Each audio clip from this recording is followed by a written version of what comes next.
Another thing that I would suggest is memorize the definition of self-awareness. Just go to Webster, Google, Wikipedia, have it. Just memorize the definition, because that will give you a line, and it's very simple. Self-awareness is the ability to accurately recognize your emotions, your thoughts, your values, and how they drive or influence your behavior. And so if we look at those three buckets, our emotions, how am I feeling right now? What am I thinking based on what happened? What do I feel is right? If we use self-awareness often, then it drives our behavior. So recognizing when we see someone, there's many things under the surface, but in the self-care respect, what is under the surface that is really driving our behavior, that is showing out to the world in the work that we do. And so it's so important. And as we begin to kind of wind things down, self-awareness is an important tool. So why, Darlene and Anna, is self-awareness the key to healing? And how can teachers and staff utilize their self-awareness to support students and family empowerment? Yes, so as educators, sometimes we may not see ourselves as healers, healing other students. But we heal hearts every single day. And as mentioned, self-awareness starts with you, being aware of how you feel, how you think. And another thing that I do want to mention is that our self-awareness drives our behavior as well. So as we connect with students and how we communicate with students and parents, take notice of your nonverbal communication. Are you inviting with your body language? Are you distanced from your body language? What's your tone that you use with your students or with your parents?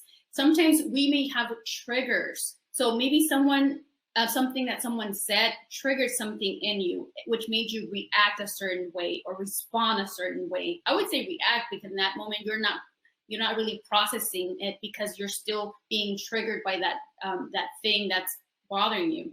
So when you do that, you're better able to communicate it more effectively. Take some time to think, am I treating students differently? Am I treating the overachieving, high achieving students better? Am I giving them, am I more inviting with my, do I give them more time? And how am I responding and interacting with students that are maybe not doing so well? The students that are acting up in class, the parents that are not engaged, the student that might have cursed you out that day. I mean, there's so many things that happen on a daily. So I would say empowering your students and families is by modeling these healthy, positive relationships. And it starts by you establishing that positive, healthy relationship with yourself. And be an advocate.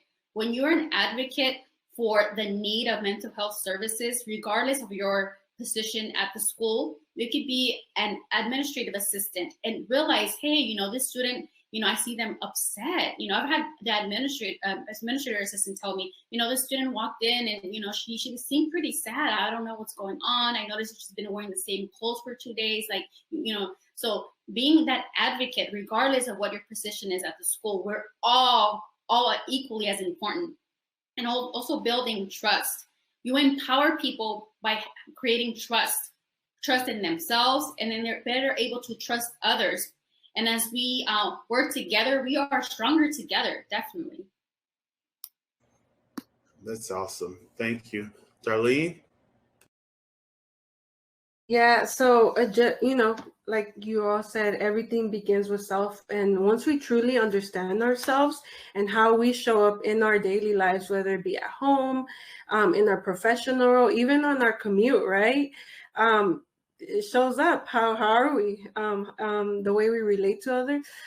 Awareness is the first step. And what happens once we have that awareness? We know when we are not okay.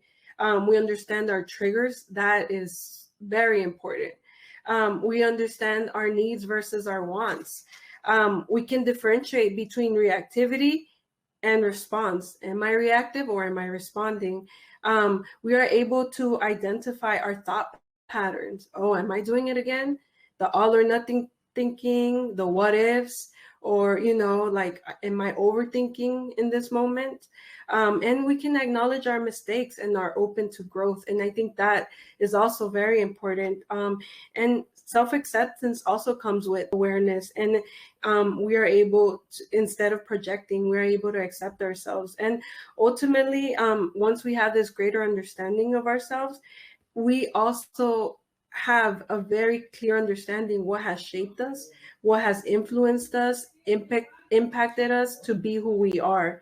And I think this really sums it up. Like, we can't expect to connect with others if we are not connected to ourselves. So I'm sure you've heard hurt people hurt others. So what do healed people do? They help others, they guide others.